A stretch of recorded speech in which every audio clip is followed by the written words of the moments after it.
This week we're going to take a hop across the Atlantic, not to the hotbed of cruelty and nastiness that is the United States, but instead to their uber-friendly neighbours to the north. Canada, home to such delicate little cherubs as Luca Magnotta, Paul Bernardo and Carla Homolka. In comparison to their trigger-happy neighbours, Canada is much more peaceful in relative terms, but every place on earth, even the seemingly idyllic and tranquil, has a darker side. We're going to the bustling metropolis of Toronto for this poisoned chalice of a story. We're going to the gay village in the city, where people generally experience freedom in being whatever they want to be. But in 2010, men began disappearing from this liberated landscape. What followed was an 8-year pursuit of a killer seemingly able to successfully cover his tracks. This is the case of Bruce McArthur, and this is Murder of Crows. Oh, and before we roll the credits, I just want to ensure that you know that we are talking about Bruce McArthur in this case, and neither of the British treasures that are Bruce Forsyth and Ellen MacArthur. Just so there's no confusion. Okay?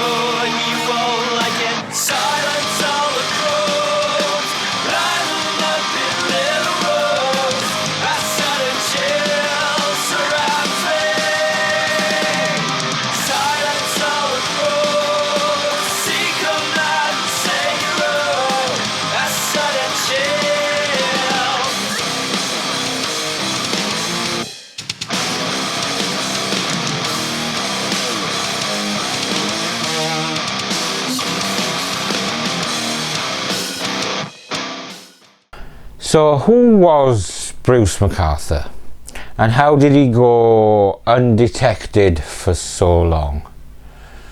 A shopping mall Santa, known to be a nice guy. As a serial killer with at least 8 victims? Surely not. Let's go back to 1951 to see the journey that McArthur took through his life that took him to the gay village in Toronto in the 2010s. Thomas Donald Bruce McArthur was born on October the 8th, 1951. Much of his early life was in the Kawartha Lakes region, where he was raised on a farm in Argyll. He had one biological sibling, that was a sister, but his parents would often foster troubled children. So while the children around him may have had issues, the message from his parents was one of being caring for people with difficulties, even if you did not initially know them. Young Bruce was pretty well liked in the area, but at the one-room schoolhouse that he attended, he gained a reputation as a sycophant, always trying to gain favour from teachers, and something of a tattletale who would tell on his schoolmates if it brought him any degree of praise. His father was Irish Catholic, while his mother was Scottish Presbyterian, so this would often lead to rows between the parents. Now, Bruce would always side with his mother, which in turn drew scorn from his father. And in the years since, McArthur would state that at these times his father somehow sensed the seeds of homosexuality that he was dealing with at this time.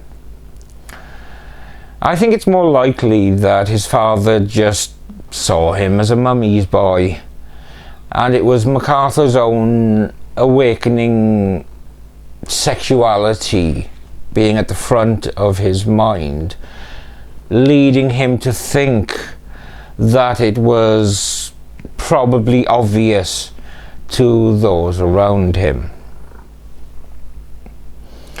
But growing up in the rural landscape of Ontario would have been a difficult place to feel comfortable with his homosexuality, since it would have been seen as weird and immoral and out of the norm, resulting in McArthur trying to keep those aspects of himself hidden down inside of himself.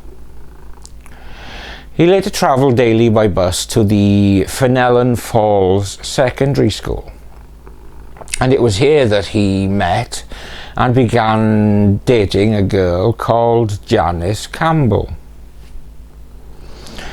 After both had graduated in 1970, the couple married in 1974. For several years, McArthur was a travelling salesman and company rep in the clothing industry around the Toronto area, being based mainly in downtown Toronto. Following the decriminalisation of same-sex adult relationships in 1969, a gay village began to develop in downtown Toronto. Whether or not this influenced McArthur's choice of workplaces is unknown, but it would no doubt have been of interest to the repressed homosexual McArthur, as he tried to keep up the pretense of living a normal life. When his father was diagnosed with a brain tumour in the mid-1970s, McArthur grew closer to him, and he in turn grew further away from his mother, who had gone on to have a relationship with another man. His mother died in 1978, and his father later died in 1981. In 1979, McArthur and his wife Janice moved to a home on Ormond Drive in Oshawa. They had a daughter, Melanie, and a son called Todd. As well as children, keeping a lid on his homosexual desires, he was extremely active within the church, believing that keeping busy would somehow help to keep his illicit desires at bay. And it seems that he did manage to push down this side until the early 1990s, when it's reported that he began having sexual encounters with men.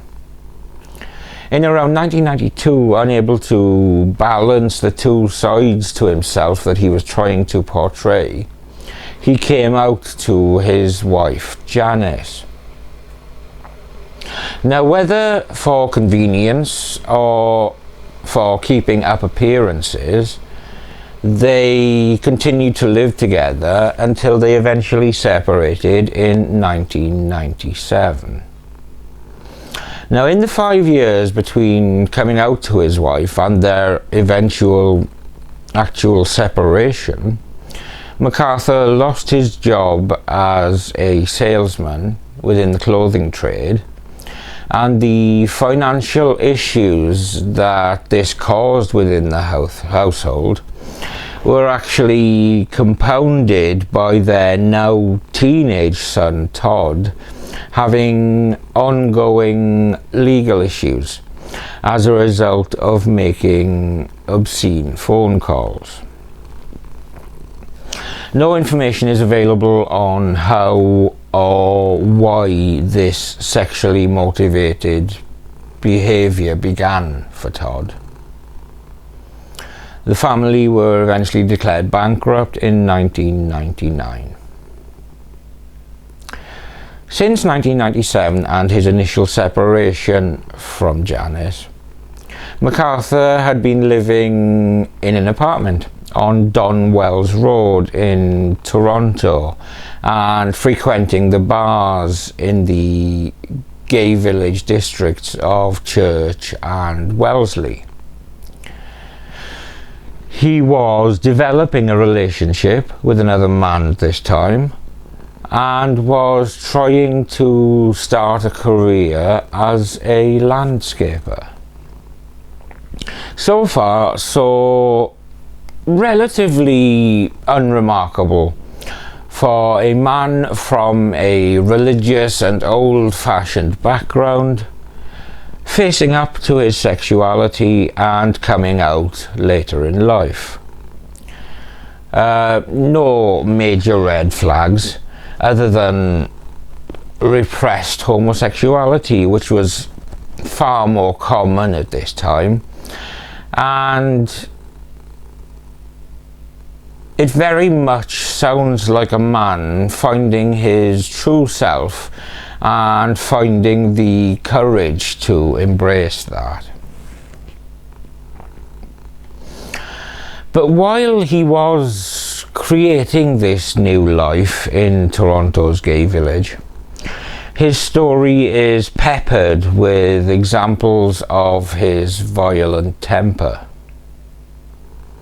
In 2001, barely 4 years into his new life, and on October the 31st of that year, an aspiring actor and model named Mark Henderson was clearly excited about the Halloween festivities, as he invited McArthur into his apartment to show off the Halloween costume he was excited about wearing. From out of nowhere, McArthur produced a metal bar that he apparently often carried with him and hit Henderson several times. Though dazed, Henderson fought back, and when he'd recovered his faculties, he called emergency services and was taken for treatment.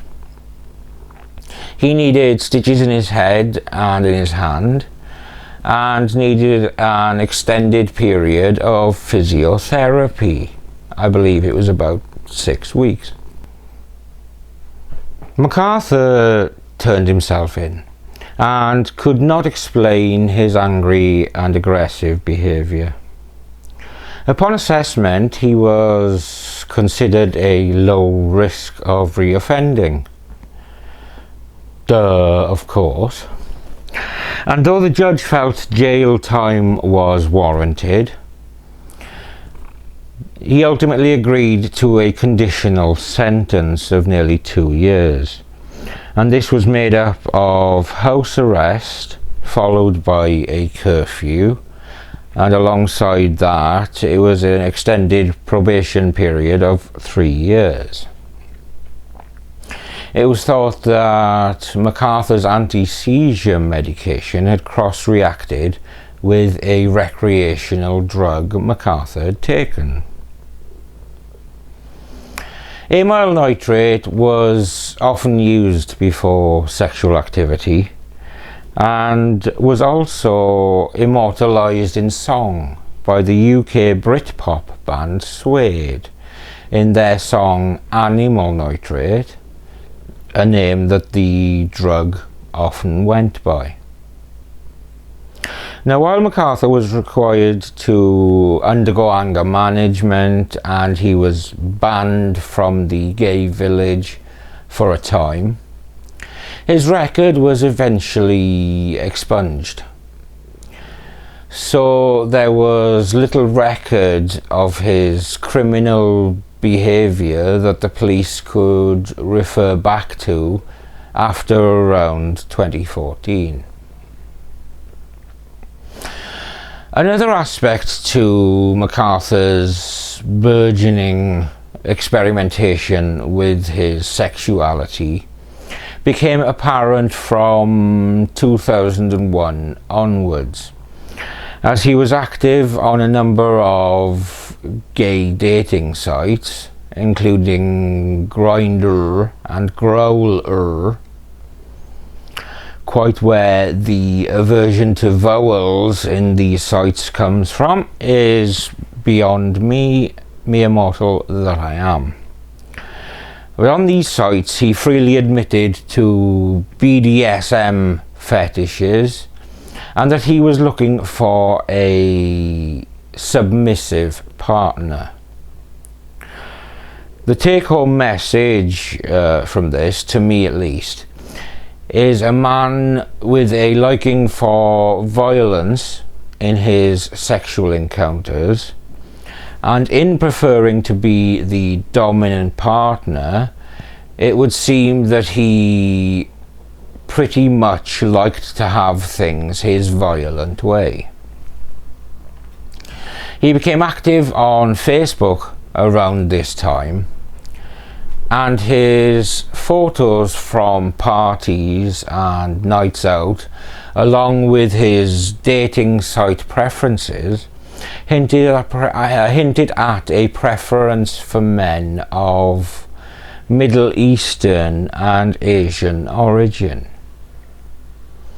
In around 2007, he moved to an apartment at Leaside Towers in Thorncliffe Park, which was a major base for immigrants in the area. Though whether his decision to move to the area was based on the number of immigrants in the area is largely unknown, but in view of later events is of course open to conjecture.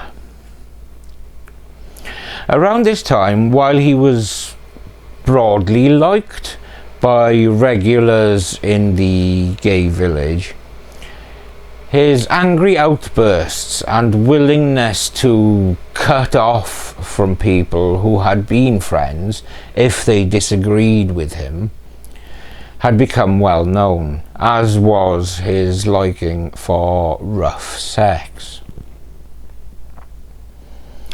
Away from his sexual lifestyle, McArthur was developing a good reputation as a reliable and charming landscaper who was growing a client base among older ladies who found him reliable and found that he produced good results.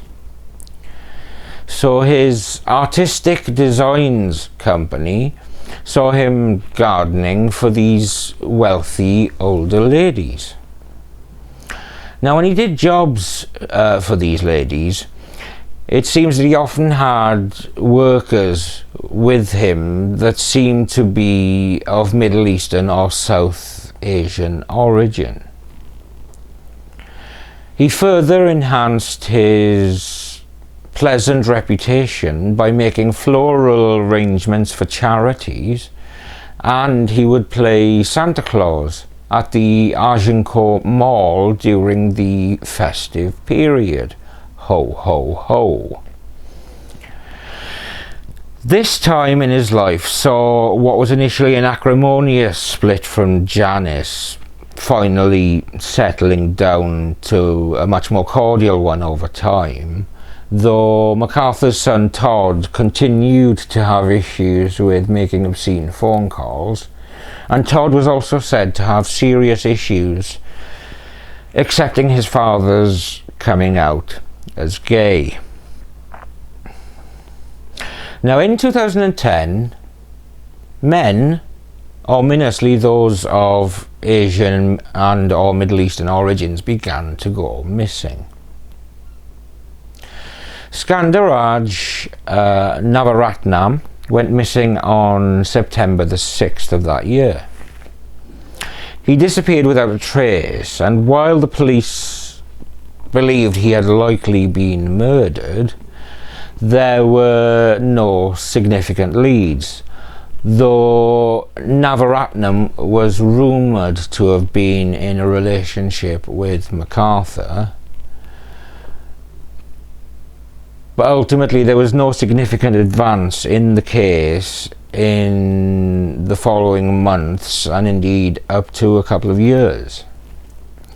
In 2012, the Toronto police, frustrated at their lack of progress, developed a task force that they named Project Houston.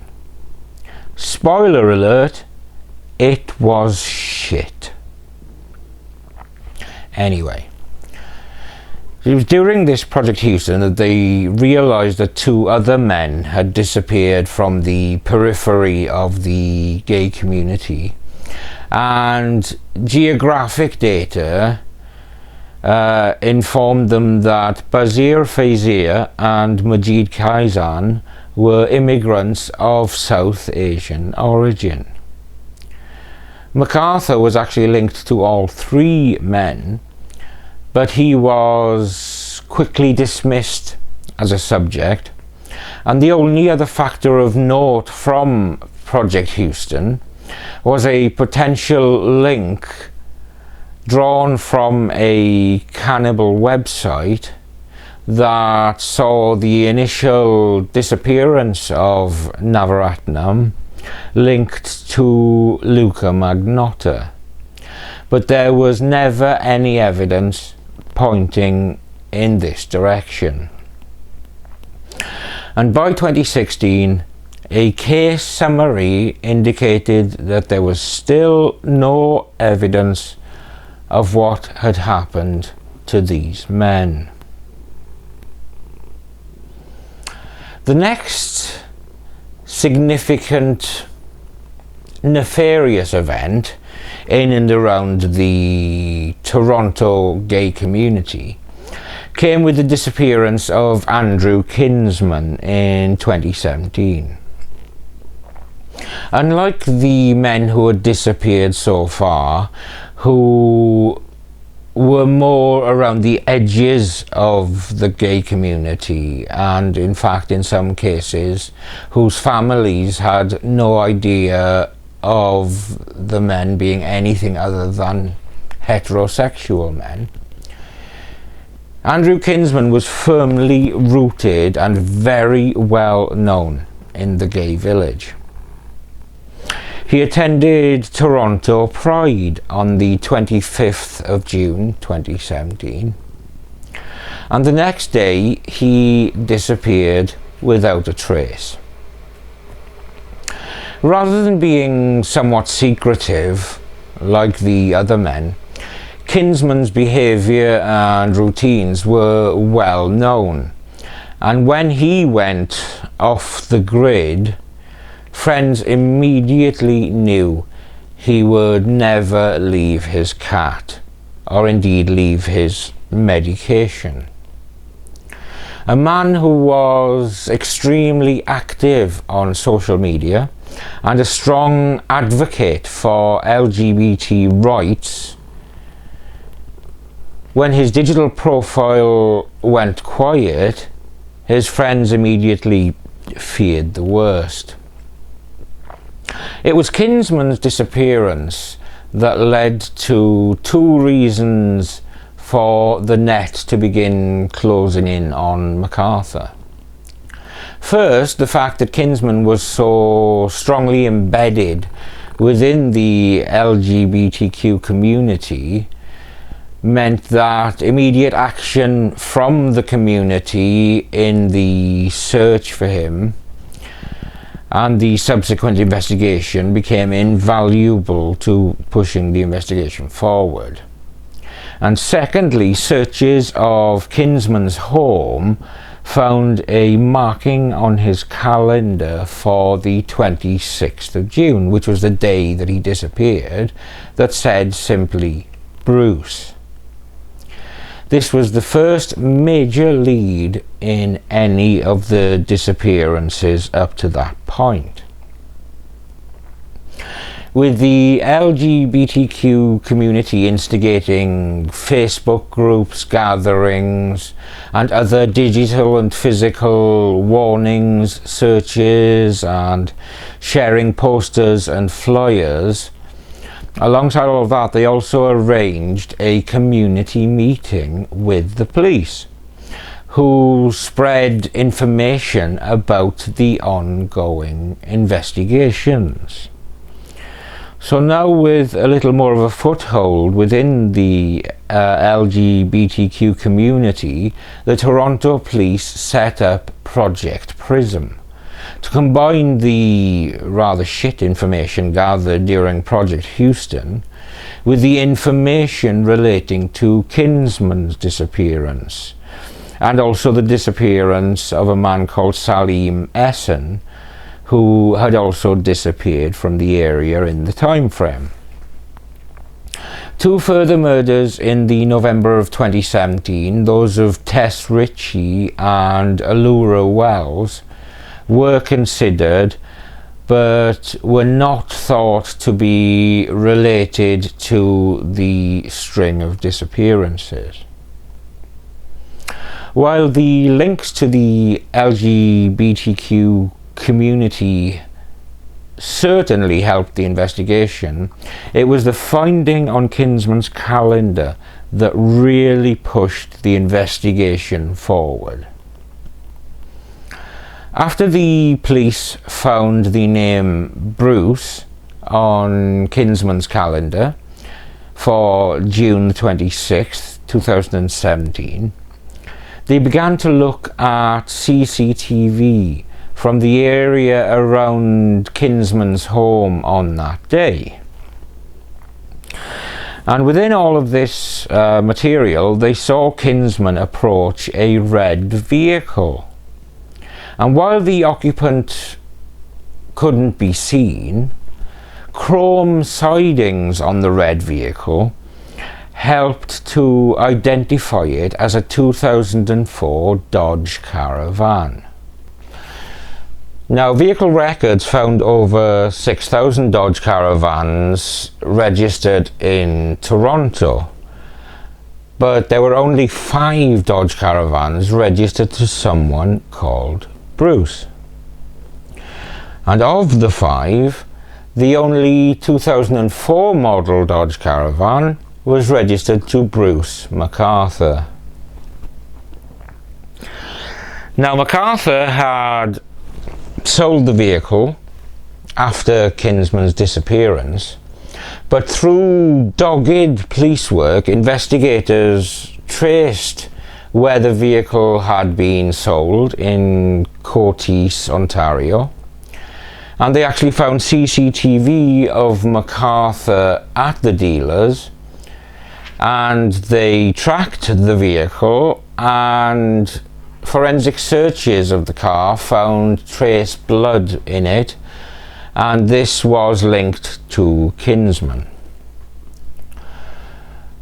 Now, by January of 2018, there was round-the-clock surveillance on McArthur, with instructions to only intervene and arrest him if he was alone with anyone, to allow time for the investigation to continue forward. On the 18th of January 2018, a young man was seen entering McArthur's Thorncliffe Park apartment. Now, due to the possible risk to life, the decision was taken to arrest McArthur at this point. The young man, who claims to have met McArthur for sex several times, was found handcuffed to the bed with a hood over his head and tape over his mouth. The man was shaken but not injured. No bodies or body parts were found in the immediate search of the apartment, but digital evidence was found to have led authorities to have a pretty good idea of how Kinsman and Salim Eason died, and he was charged with those two murders. Authorities stated at this time that the evidence they had would likely have led to convictions even in the absence of the bodies. So he must have kept some serious shit on his computer. McArthur's arrest set the forensic teams into overdrive, and I could quite easily talk for hours just about the incredible work of these teams. But suffice to say, efforts were concentrated on McArthur's apartment and also his landscaping business.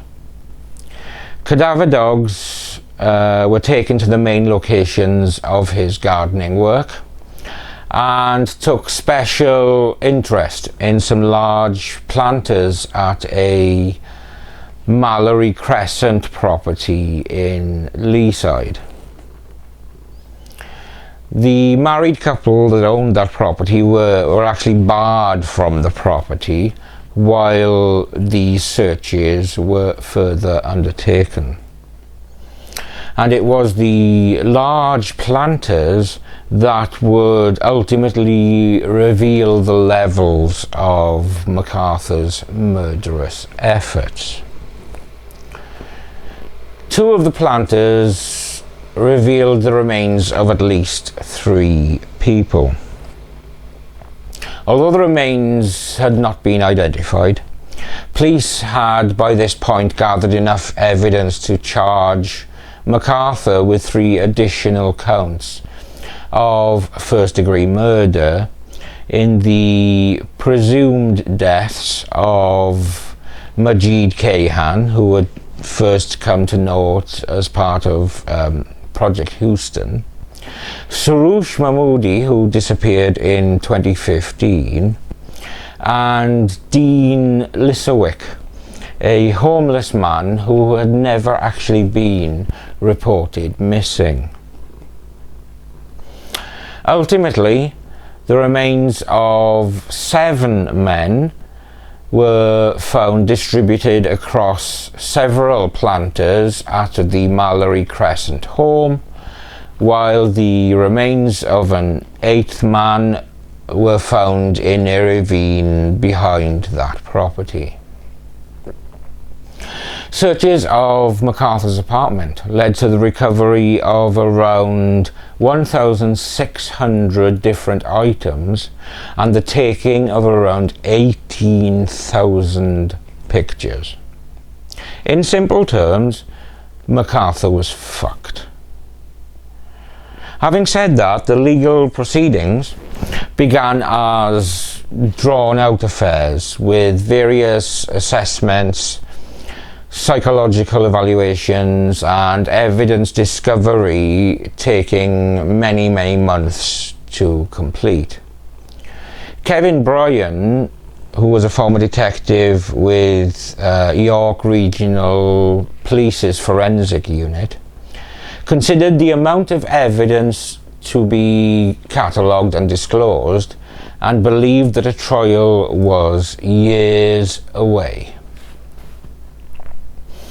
In November of 2018, it was determined that the trial would start on January the 6th, 2020, and it was expected to last from 3 to 4 months. But on January the 29th, 2019, before Justice John McMahon, McArthur pleaded guilty to each of the 8 first-degree murder charges that he was facing, ending the possibility of any trial.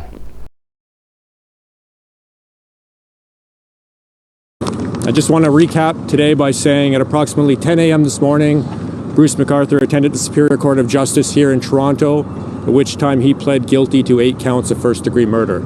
So today, Bruce McArthur pled guilty to 8 counts of first-degree murder. It was a really sad, somber day in court. This was to some extent expected, but there's nothing quite like hearing a man say guilty 8 times in court, which is what happened this morning. The feeling in court was sort of tense. He just looked sort of slumped over, and he was expressionless throughout the pretty short proceeding, and he said guilty 8 separate times without really showing much of an expression in his voice. Afterward, we heard from some of the people who have been affected by this case. We heard from Karen Fraser, who is the homeowner of 53 Mallory. That is where the dismembered bodies were found. They were inside planters on her property and buried in the backyard. Just thinking about the last moments of those men, it comes to me quite often, particularly the 2 that I met very briefly, but I did meet 2 of them, and if I'm haunted by that, yes, I am haunted by that. So we heard a very short synopsis of the facts this morning. There will be a longer agreed statement of facts to come. That's next week when sentencing hearings will begin. We'll also hear from some of the victims through victim impact statements. I'm Wendy Gillis, the crime reporter for the Toronto Star. At the same time, Crown Attorney Mike Cantillon took time to announce some of the disclosures that had been made by McArthur as part of the guilty pleading process. McArthur had hundreds of post-mortem digital photographs of his victims, which were recovered forensically after he had tried to delete them. He took staged post-mortem photographs, typically with ropes around their necks or, obviously, with them nude in a fur coat or hat. Some photographs had them with their heads and beards shaved, with McArthur having kept their hair in Ziploc bags in a shed at Mount Pleasant Cemetery. Okay. On February the 8th, Justice McMahon sentenced McArthur to life imprisonment with no parole eligibility for 25 years. McMahon described the crimes as pure evil and stated that McArthur showed no evidence of remorse and would have continued killing had he not been apprehended. Despite this, he felt that the sentence should not be one of vengeance, given that McArthur was of advanced age and he did make a guilty plea. McArthur can apply for parole when he is 91 years old, but McMahon said that it would be highly unlikely that he would be granted parole. So there ends the convoluted and sordid tale of Bruce McArthur, one of Canada's most prolific serial killers. But before I end the video, I want to make individual mention of each of the victims in this case, since it is them and not McArthur that should be remembered. Skandaraj Navaratnam.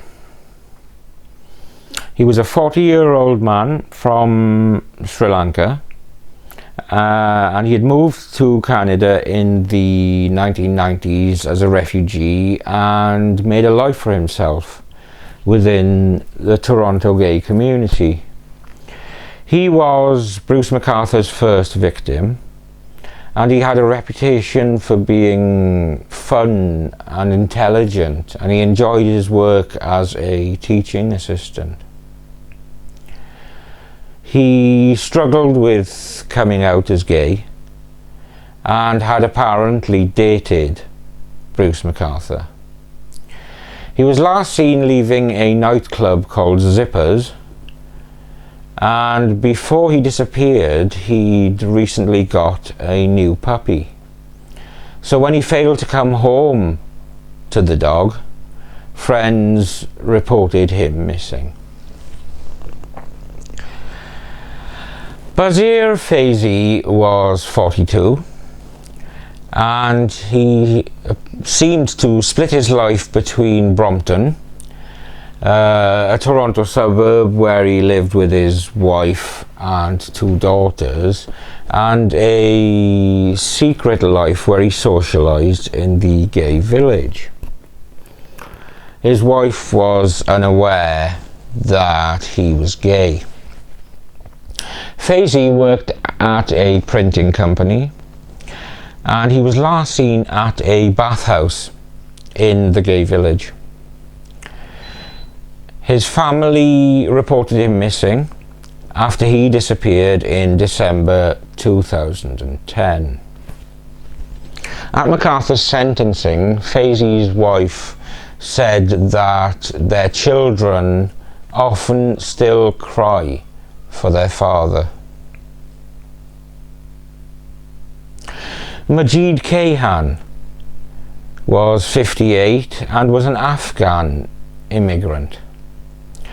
And he was another man who seemed to have led a double life, one with his family and the other socialising in Toronto's gay village.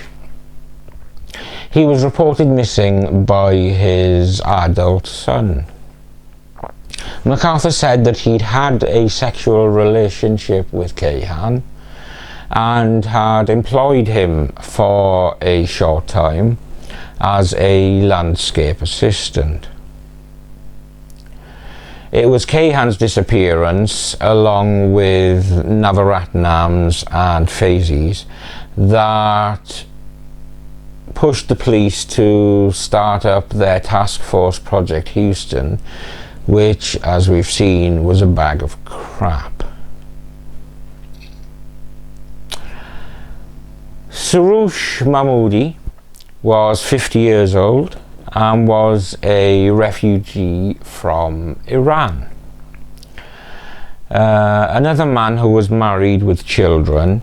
He was reported missing by his wife in August of 2015. She told the court at McArthur's sentencing hearing that he had been her soulmate.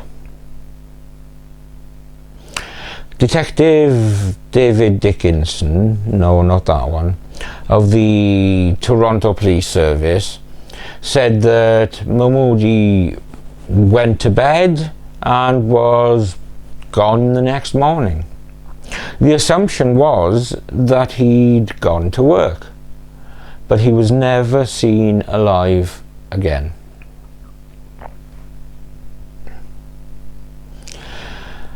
Karusha Kanagaratnam, oh, I'm so sorry for butchering that, was 37 and he came from war-torn Sri Lanka.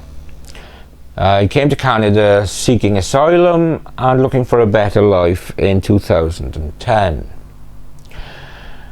But because he didn't have official refugee status, it wasn't immediately apparent when he vanished, because the people that knew him thought he was just in hiding because he didn't want to be deported. Police have said it is not clear how the man came into contact with McArthur, given that he didn't seem to have any clear ties to the gay village in Toronto. But evidence suggests that he was actually killed in January of 2016.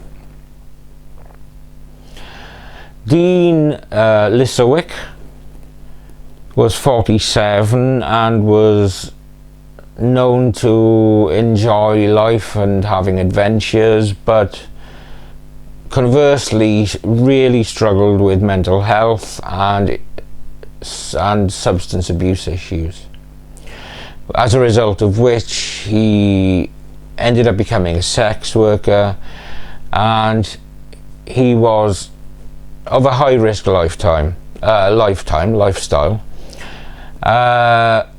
so was not reported missing at the time.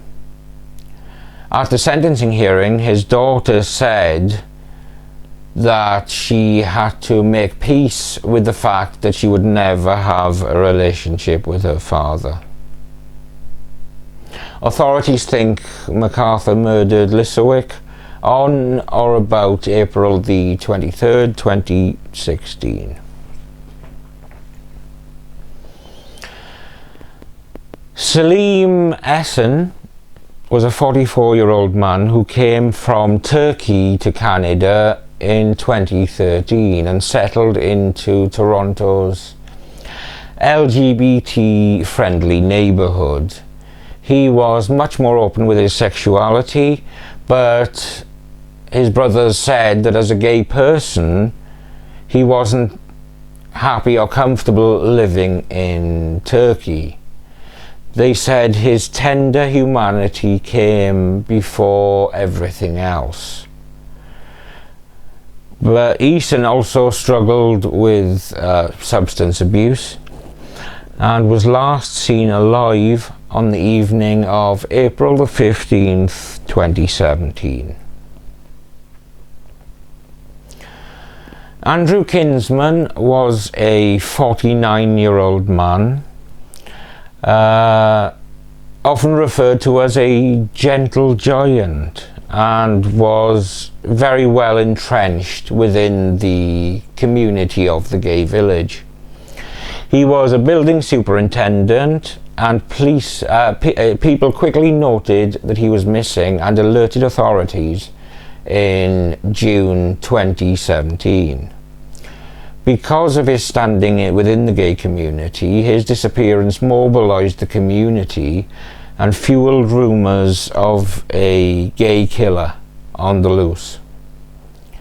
2 months after his disappearance, police launched the Project Prism task force to investigate his and Eason's disappearance alongside the disappearance of the 3 men who had disappeared earlier. Police believe that Kinsman was sexually involved with McArthur and that he was killed on June the 26th, 2017. They found the entry Bruce in Kinsman's diary on that date.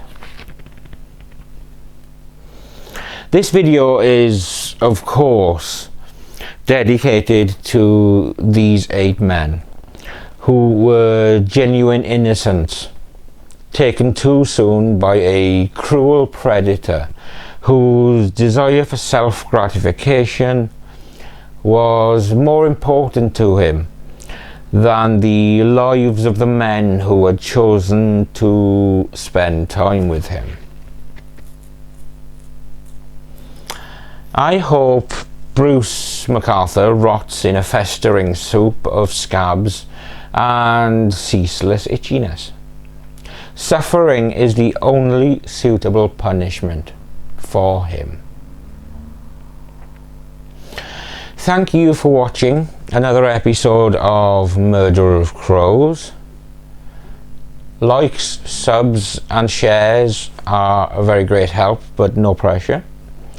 By necessity, this was a pretty long video, so bonus points to anyone who has made it this far.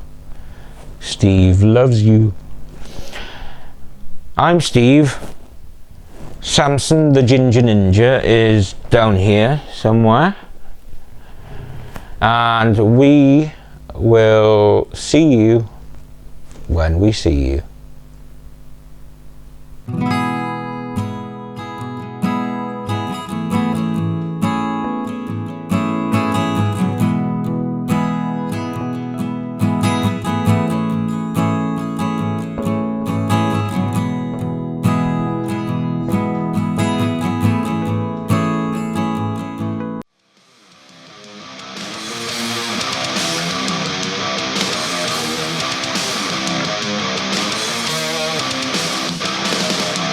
Say that you're ready.